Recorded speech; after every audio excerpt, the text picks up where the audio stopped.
بسم الله الرحمن الرحيم. السلام عليكم ورحمة الله وبركاته. ولعليك شرفت لكل أنت ونأكسنا وعن ملك استاد دونك كجوكتان إلهي سبحانه وتعالى دنبجين أي دنب قولتكنا دافو ولا لا يلوحن كجودة جرنا جبابسكي جبادي بشهر رمضان تدكون وحيسو ديارين يعني عيده تدفر بدن ولا لا الويلي بانين تد بدن ويجابين ولي فرصة أي جرتا وحاول الله باقي لغا فايديستو مالمها بركيسن كارتay bishii Ramadan lama oga inaad gaari doontid Ilaahay subhanahu wa ta'ala ayaa og waxaad isweydiisaa imisa qof ayaa bishan dhaxdeedii nooleed oo aan maanta ciida gaarin walaalayaal Ilaahay subhanahu wa ta'ala ayaa og qof walba goorta ay geerida u imaanayso saasay tahayna waxa fiican qofka inuu aakhiradiisa u shaqeysto barnaamijka dhinacan ka eegi doono waxay tahay qofka lagu leeyahay soon qallaa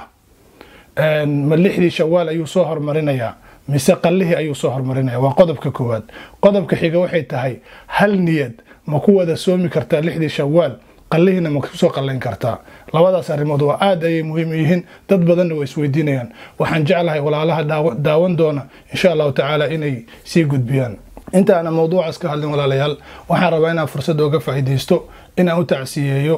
ummadda Soomaaliyeed iyo ehelkii iyo qaraabadii uu ka tagay garaad Abshir Saalax Ilaahay subhanahu wa ta'ala uu naxariistay walaalayaal garaadka aniga aqoon dheer ayaan u leeyahay ilaa muddo waxaan isnaqaanay 10 sano ah Ilaahay subhanahu wa ta'ala uu naxariisto xaqiiqatan garaadka waxay ugu dambeysay shantii bishii lixaad waa maalintii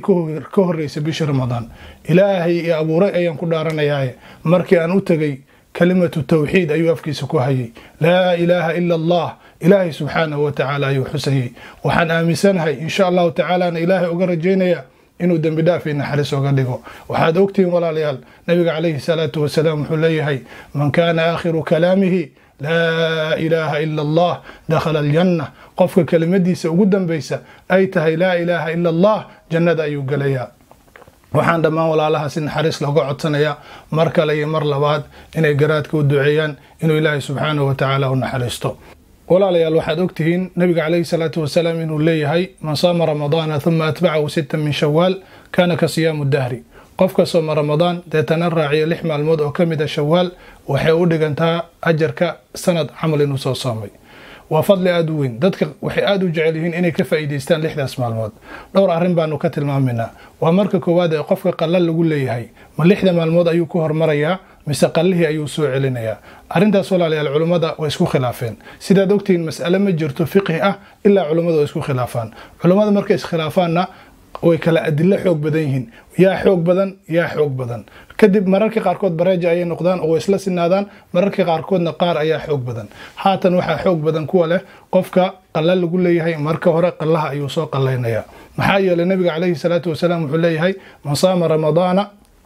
qofka ramadaan sooma thumma atba'ahu raaciya 6 min shawaal 6 kamid ah shawaal 6daas maahan inay 6 maalmood ugu horeysa tahay inay tahay 6 maalmood isku xiga shardi maahan waa 6 maalmood oo kamid ah bishaas qofka ka sooma ayuu nabiga calayhi salaatu wasalaam leeyahay marka aqligan wuxuu ku leeyahay qofka ee maalmo ka soo tagtay oo 6 maalmood aan soo soomin 5 maalmood aan soo soomin oo ramadaan ka tirsan lama oran karo qofkaas ramadaan oo dhan wuu soomay mid kale waxay tahay qofka waajibka lagu leeyahay waa inuu mar walba iska gudaa Ilaahay subhanahu wa ta'ala ayaa soonkan kugu lahaa marka ajir hadaa rabtid waxaad soo gudaa qallihi lagu lahaa kadib raaci 6 maalmood oo kamid ah shawaal haye qofkii mesela bishaas dhan afurnaa oo cudurdaar sharci haystay sida gabar umul oo kale gabadhii ayaa way xidaahir noqotay ramadaan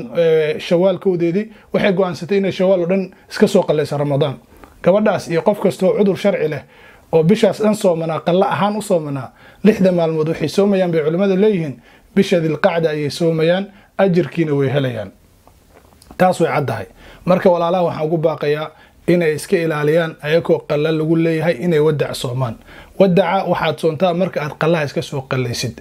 sababta wadaca loogu ordayna waxa way ajirkaas ayaa la raadinayaa ajirkaas daartid inaa heshidna nabi maxamed calayhi salaatu wasalaam xadiiskiisii ayaad ku gowracan tahay oo qofka ramadaan sooma ثم أتبعه راعيا رمضان مرك إنا دميستريتد وي وبشا صدن هدي هيد صدن كأد حرتد كدب اللحد سونتد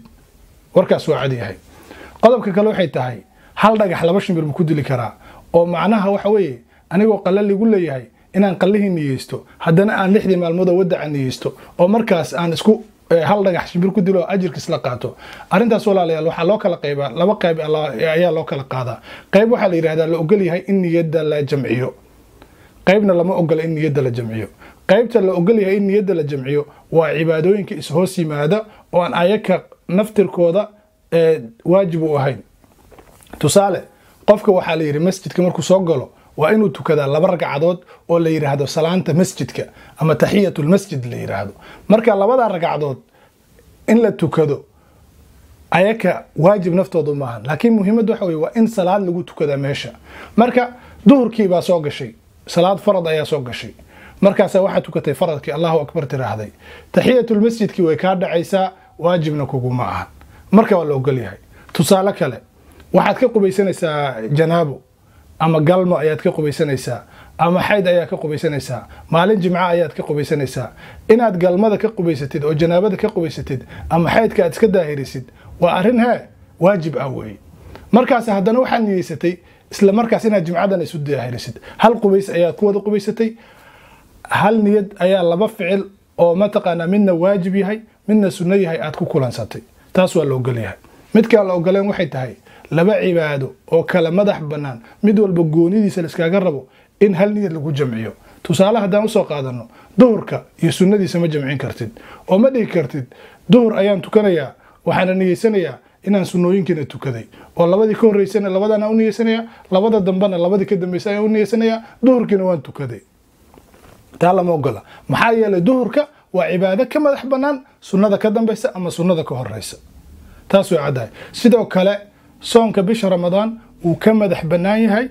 soonka bisha Shawaal. waa 2 cibaado kala madax banaan, saas darteedna lama jamcin karo. waxaan Ilaahay subhanahu wa ta'ala ka baryaynaa inuu dambigeena dhaafo, dambiga waalidkeen dhaafo. Ilaahay subhanahu wa ta'ala hana naxariisto meel kasta aan joogno. Ilaahay waxaan ka baryaynaa inuu Ramadaan sidoo noo soo gaarsiiyo Ramadaan fara badan na soo gaarsiiyo. Wassalaamu alaykum wa rahmatullahi wa barakatuh.